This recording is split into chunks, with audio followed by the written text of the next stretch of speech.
Well, when I was at high school in Toowoomba in our junior year, which we were 16, they had no spare teachers anywhere in Queensland, and they offered scholarships to people from juniors. So we got, I think it was £1 a week for sub-senior and £2 a week for senior. And then we went to college in Brisbane where we got £6 a week to survive on, which meant our board. We got breakfast, no other meals. We got no transport. We had to walk. We walked from New Farm to the college at Kelvin Grove and cut through the golf club behind the hospital. And while golfers screamed at us every morning because we cut off a lot of miles walking that way. And so we started I think beginning of February and we finished at the end of November, and that was it. And then we went and taught the next year. So they were so short of teachers, and I think my first class had about 50 kids, and then the next one had 70. And you could only fit them into a tiny little room that was for about 40, so you couldn't go around and look at anybody's work because everybody was cramped in. Times have changed a bit. So, well, when we moved to Lammermoor, that big block of land was full of guinea grass and a few snakes, I'd imagine. And the kids that were there were playing on the roundabout in the middle of, that's where they were. They were pushing prams out there with babies in, and I mean, it wasn't my problem, but I made it my problem because I couldn't stand it. So I got Brian to check with the council, and it wasn't meant to be developed for another 10 years or something, and they said, well, you know, if you want to do something, well, we could clear it. So they did, and it went from there. That's how that started. So I used to trudge down there most days with buckets of water and water everything, and I think I worked it out once that I shifted a tonne of water every time I was down there, 2 buckets, a lot of watering. But now it's a bit neglected, but it's still there and it's a big park, so you know, it's good because the dogs can race around down there and the kids can play cricket if they want to. And it's a nice area because it's got that sort of amphitheatre, it slopes down and there's flat ground at the bottom, so it was naturally nice anyway. Used to have lots of flowers in the garden beds, but they're all gone, but the trees are still there, most of them anyway.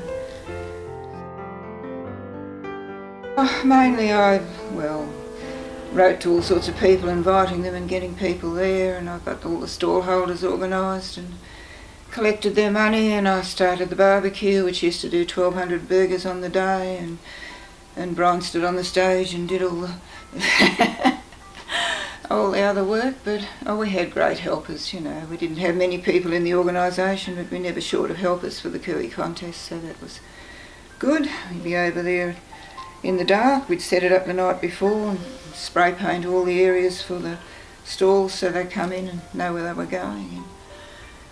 But that's not on anymore either. I think people ran out of steam somewhere.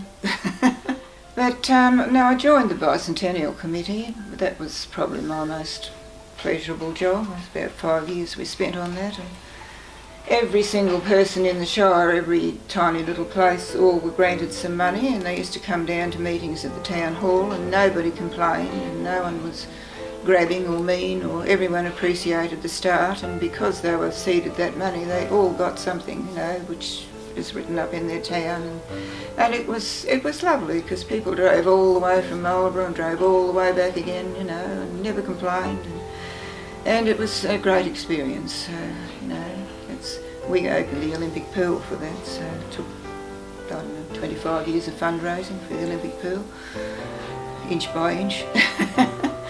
And so that was one of ours, and then there's the time capsule, which is in Beeman Park, which was mine. I had to get all the stuff for the time capsule.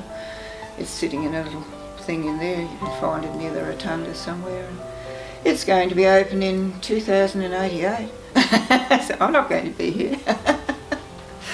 But it was good because it got all the schools and the art societies and pottery. It's got everything in there you can think of from the time. People were pretty keen to give you things, so maybe they'll decide to open in 50 years instead, I don't know. But I do like rhyming poetry and rhythm, and I don't mind the modern variety, but I much prefer the other one. But I think it's harder to write too. It's a lot harder really. Well, this poem is called Memories, and it's memories of my time at the North Gregory in Winton. We left Longreach at sunset to avoid the heat of day, and saw the lights of Winton from 50 miles away. Once you've crossed the Thompson, you'll return in 7 years. It's been a score plus that. Now Winton reappears.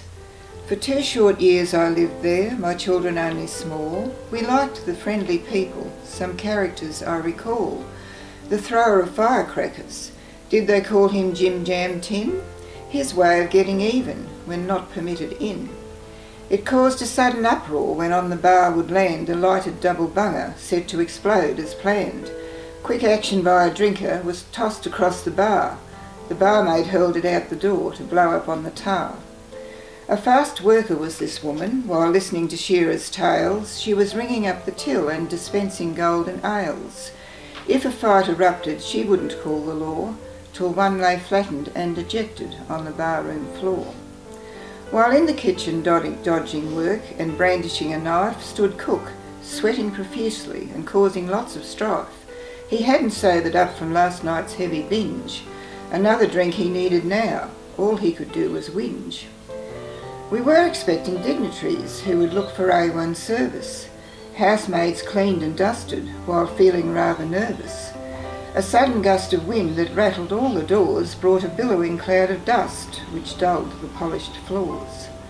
At that moment, right outside, the official cavalcade. An aide-de-camp held wide the door and guests their entrance made. In pin-striped suits, complete with tails, they were a wondrous sight. Then my young son, he grasped a leg, hung on with all his might. This was a favourite game of his. Most people didn't mind. They'd walk him round the lounge, then his limbs he would unwind. He didn't care whose leg it was, he just enjoyed the ride. And by good luck, the governor saw the funny side.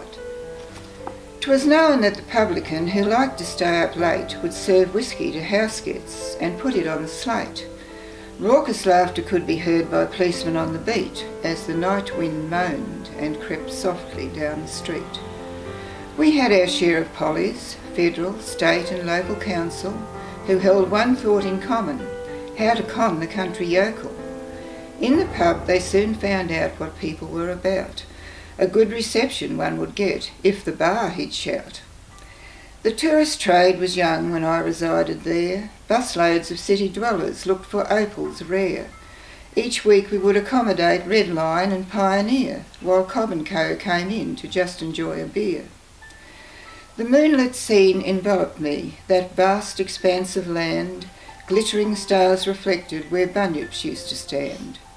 So we came at last to Winton. I could put the ghosts to rest. We stayed at the North Gregory. It was still the very best.